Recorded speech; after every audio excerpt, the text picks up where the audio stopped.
देखिए, जो जिस तरह से मेरी निर्दोष लड़की अंकिता भंडारी को इन तीनों धुरंधरों ने मारा है, तो मैं पहले से कह रहा हूँ कि मौत के बदले मौत।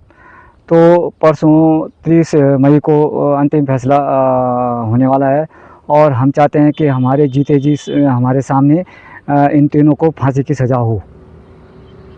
देखो कि मुख्यमंत्री श्री पुष्कर सिंह धामी जी ने 16 सितंबर 2023 को घोषणा की थी कि अंकिता भंडारी के नाम से जो डूब सिरको नर्सिंग कॉलेज है उनके नाम से रख दिया जाएगा।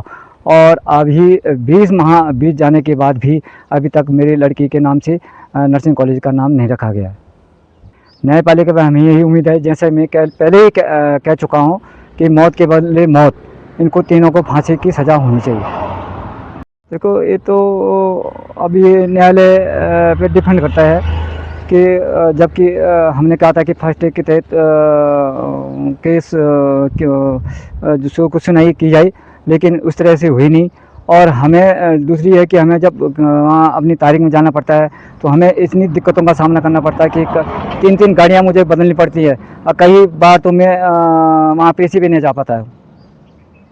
ये तो अपनी समक्ष जनता को, उत्तराखंड की जनता से मैं यही चाहता हूँ कि जैसे मेरी निर्दोष लड़की को इन्होंने मारा है, तो मैं जब तक इन तीनों को फांसी की सज़ा नहीं होगी तब तक उत्तराखंड में ऐसे ही धरने और प्रदर्शन किए जाएंगे, रोडों पे उतरना पड़ेगा, तब जाके इनको तीनों को फांसी की सज़ा हो जाए। देखो, जिस तरह जो रिजॉर्ट में जो कर्मचारी थे, जो बच्चे थे, छोटे छोटे बच्चे थे, जिस तरह से उनके बयान हैं, उस तरह से सीधे सीधे तो इन तीनों को फांसी की सज़ा होनी है।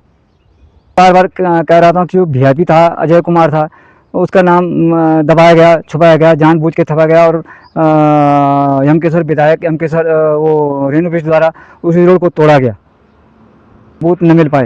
इसमें देखो, सरकार का पूरा दबाव था कि किस तरह से अजय कुमार को बचाया जाए।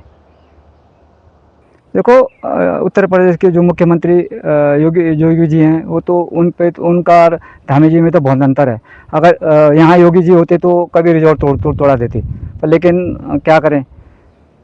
कई बार डीएम साहब को ज्ञापन भेजा मुख्यमंत्री जी के नाम से, लेकिन अभी तक कोई कार्रवाई नहीं हुई।